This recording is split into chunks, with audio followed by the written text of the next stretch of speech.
Shalom, Bapak Ibu, Opa Oma, dan saudara-saudaraku yang terkasih di dalam Tuhan. Kita bertemu kembali di dalam persekutuan doa lanjut usia saat ini. Kita akan mengawali dengan memuji Tuhan dari Kidung Jemaat 309, baitnya ke-1 dan ke-3.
Sebelum kita lanjut ke acara yang berikutnya, mari kita berdoa. Maha besar Allah Bapa kami yang bertata di dalam kerajaan sorga, kembali kami datang menghadap kehadapan-Mu Tuhan, untuk mengucap syukur dan terima kasih atas penyertaan Tuhan di dalam kehidupan kami hari lepas hari. Bapa di surga, sebentar kami akan membaca dan merenungkan akan firman-Mu Tuhan. Kiranya Tuhan akan mengurapi mulut dan bibir kami, agar yang kami katakan sesuai dengan kehendak-Mu. Terima kasih Tuhan, kami berdoa dan mengucap syukur. Urapilah mulut dan bibir kami Tuhan. Amin. Bapak Ibu, sebelum kita memulai membawakan renungan, mari kita membaca firman Tuhan yang terambil dari Mazmur 71 ayatnya yang 1 sampai dengan ke-24. Demikian firman Tuhan. Padamu ya Tuhan aku berlindung, janganlah sekali-kali aku mendapat malu. Lepaskanlah aku dan luputkanlah aku oleh karena keadilan-Mu. Sendengkanlah telingamu kepadaku dan selamatkanlah aku. Jadilah bagiku gunung batu tempat berteduh, kubu pertahanan untuk menyelamatkan aku. Sebab Engkaulah bukit batuku dan pertahananku. Ya Allahku, luputkanlah aku dari tangan orang fasik dan cengkeraman orang-orang lalim dan kejam. Sebab Engkaulah harapanku ya Tuhan. Kupercayakan sejak masa muda, ya Allah, kepadamulah aku bertopang mulai dari kandungan. Engkau telah mengeluarkan aku dari perut ibuku. Engkau yang selalu kupuji-puji bagi banyak orang. Aku seperti tanda ajaib, karena Engkaulah tempat pelindungku yang kuat. Mulutku penuh dengan puji-pujian kepadamu, dengan penghormatan kepadamu sepanjang hari. Janganlah membuang aku pada masa tuaku. Janganlah meninggalkan aku apabila kekuatanku habis. Sebab musuh-musuhku berkata-kata tentang aku, orang-orang yang mengincar nyawaku berunding bersama-sama dan berkata, Allah telah meninggalkan dia, kejar dan tangkaplah dia, sebab tidak ada orang yang melepaskan dia. Ya Allah, janganlah jauh daripadaku, Allahku, segeralah menolong aku. Biarlah mendapat malu dan menjadi habis orang-orang yang memusuhi jiwaku. Biarlah berselubungkan celah dan noda orang-orang yang mengikhtiarkan celakaku. Tetapi aku senantiasa mau berharap dan menambah puji-pujian kepadamu. Mulutku akan menceritakan keadilanmu dan keselamatan yang daripadamu sepanjang hari, sebab aku tidak dapat menghitungnya. Aku datang dengan keperkasaan-keperkasaan Tuhan Allah, hendak memasyurkan hanya keadilanmu saja. Ya Allah, Engkau telah mengajar aku sejak kecilku, dan sampai sekarang aku memberitakan perbuatanmu yang ajaib. Juga sampai pada masa tuaku dan putih rambutku. Ya Allah, janganlah meninggalkan aku, supaya aku memberitakan kuasa-Mu kepada angkatan ini, keperkasaanmu kepada semua orang yang akan datang. Keadilanmu ya Allah sampai ke langit. Engkau yang telah melakukan hal-hal yang besar. Ya Allah, siapakah seperti Engkau? Engkau yang telah membuat aku mengalami banyak kesusahan dan malapetaka. Engkau akan menghidupkan aku kembali, dan dari samudera raya bumi Engkau akan menaikkan aku kembali. Engkau akan menambah kebesaranku dan akan berpaling menghiburku. Aku pun mau menyanyikan syukur bagimu dengan gambus, dan dengan kesetiaanmu ya Allah, menyanyikan mazmur bagimu dengan kecapi. Ya yang kudus Israel, biar ku bersorak-sorai sementara menyanyikan mazmur bagimu, juga jiwaku yang telah kau bebaskan. Lidahku juga menyebut-nyebut keadilanmu sepanjang hari, sebab akan mendapat malu dan tersipu-sipu orang-orang yang mengikhtiarkan celakaku. Demikian firman Tuhan. Bapak Ibu yang terkasih di dalam Tuhan, tadi kita sudah membaca firman Tuhan. Mari kita merenungkan firman Tuhan. Pada sebuah kaos dagadu terdapat tulisan, kecil dimanja, muda foya-foya, tua kaya raya, mati masuk surga.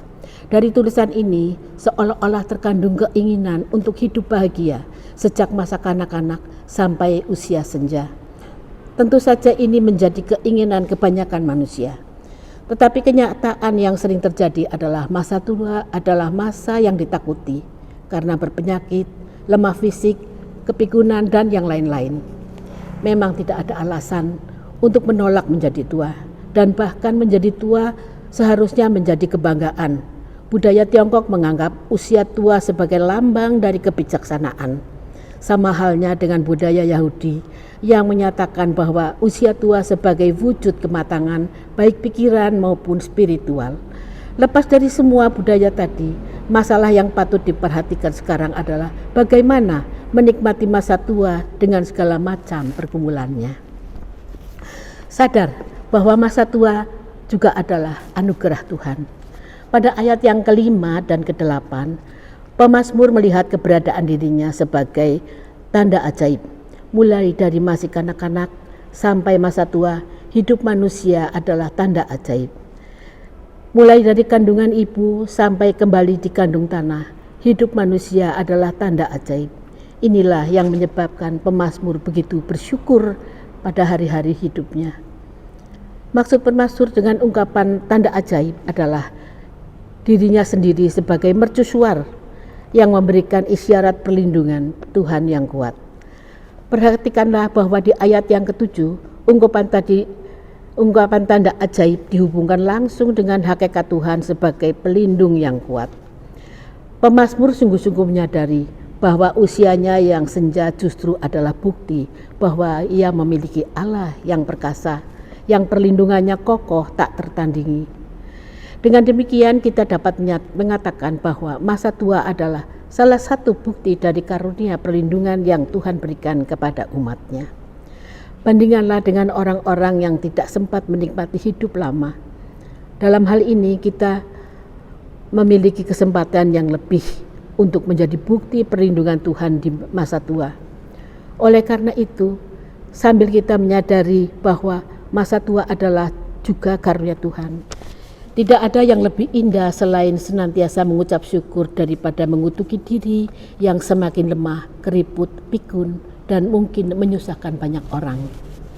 Kedua, sadar bahwa masa tua juga adalah kesempatan menjadi saksi. Mulai dari ayat yang ke-10 dan ke-13, pemazmur melihat sekelilingnya dipenuhi musuh yang terus mencela dirinya. Mereka mencela pemazmur karena melihat diri pemazmur yang sudah tidak perkasa lagi, bahkan sudah tidak mampu memegang pedang untuk berperang. Ingatlah bahwa mazmur ini ditulis oleh Daud yang adalah seorang pejuang sejati. Sejak masa muda sudah terbiasa menghadapi musuh. Ingat juga ketika Daud melawan Goliat, mengalahkan banyak musuh Israel. Tetapi semuanya itu sudah tinggal kenangan. Sudah tidak ada lagi bekas-bekas kekuatan dan kemegahan di masa muda. Semuanya sudah tertutup oleh kulit yang mengeriput, mata yang mulai rabun, telinga yang mulai tak baik mendengar, pikiran yang mulai pikun, dan lain-lain. Tetapi pemazmur tidak menjadi orang yang kalah. Ia tetap sebagai pemenang karena Allah adalah sumber kemenangan baginya.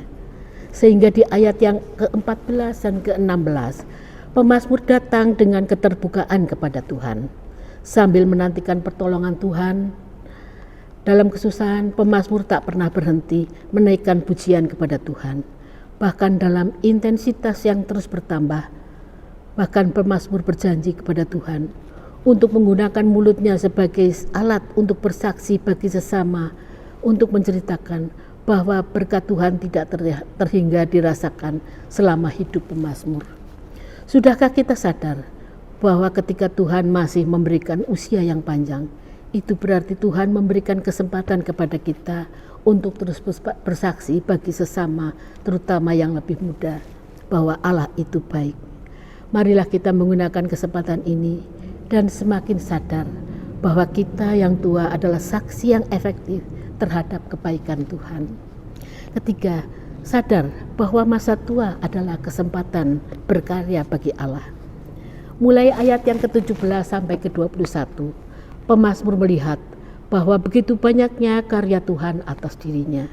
Sejak masa kecil sampai masa tua dan putih rambutku, Allah tidak pernah berhenti berkarya dalam diri pemazmur.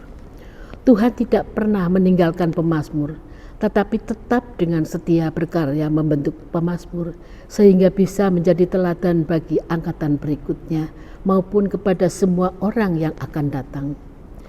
Maksud pemazmur adalah seperti Allah yang menyertainya, adalah Allah yang tidak pernah berhenti berkarya. Mungkin kita sudah tidak bisa melakukan pekerjaan-pekerjaan yang dilakukan oleh mereka yang masih muda. Tapi pengalaman kita, apabila kita sharekan, maka akan menjadi guru yang baik. Ada pepatah Tiongkok yang berkata, jika kita ingin hasil untuk 3 bulan ke depan, maka tanamlah jagung. Jika kita ingin mendapat hasil untuk 20 tahun, tanamlah pohon jati. Tetapi jika kita ingin mendapat hasil untuk waktu yang kekal, maka tanamlah manusia. Maksud sederhananya adalah marilah kita meninggalkan warisan yang abadi kepada anak cucu kita. Bukan warisan harta benda yang habis dimakan waktu, tetapi warisan yang bersifat kekal di kerajaan sorga nantinya. Marilah kita menjadi teladan dalam ketaatan dan ketekunan bagi semua orang, sehingga kita pun dapat berkata seperti Rasul Paulus dalam Tesalonika 1 ayat 6-7, dan kamu telah menjadi penurut kami dan penurut Tuhan. Dalam penindasan berat, kamu telah menerima firman itu dengan sukacita yang dikerjakan oleh Roh Kudus, sehingga kamu telah menjadi teladan untuk semua orang percaya di Makedonia dan Akhaya.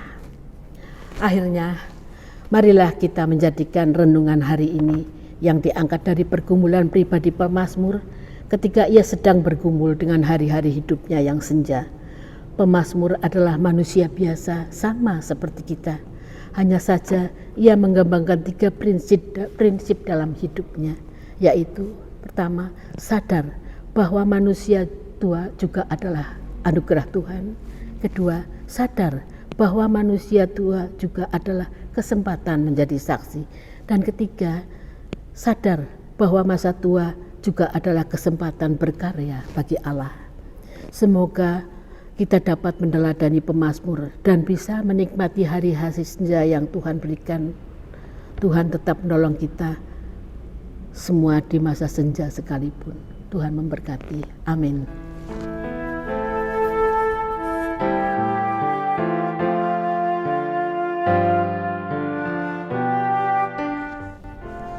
Bapak Ibu yang kekasih dalam Tuhan, selanjutnya kita akan berdoa, dan setelah selesai berdoa, kita akan menutup dengan pujian dari Kidung Jemaat 438. Mari kita berdoa. Bapa kami yang bertata di dalam kerajaan surga, puji syukur dan terima kasih Tuhan. Tuhan sudah mengurapi bibir kami sehingga kami bisa menyampaikannya dengan baik dan benar. Dan sebentar kami akan kembali ke rumah Tuhan. Kiranya Tuhan tetap memimpin perjalanan hidup kami. Dan Tuhan, kami berdoa untuk gereja kami, untuk para majelis dan para karyawan-karyawan gereja. Walaupun dalam keadaan pandemi begini Tuhan, kiranya Tuhan tetap hidup di dalam gereja kami. Dan kami ingin selalu memuji Tuhan. Tak lupa kami juga berdoa bagi bangsa dan negara kami yang saat ini sedang dilanda oleh pandemi Tuhan. Kiranya Tuhan akan mengangkat sakit penyakit yang ada di dalam negara kami ini, agar kami terbebas dari segala penyakit Tuhan. Terima kasih Tuhan, kami naikkan doa ini hanya ke dalam tangan kasih kuasa-Mu. Hanya di dalam nama Yesus kami telah berdoa dan mengucap syukur. Amin. Demikian Bapak Ibu, Oma Opa dan saudara-saudaraku yang terkasih, persekutuan doa untuk kali ini setelah selesai. Terima kasih. Amin.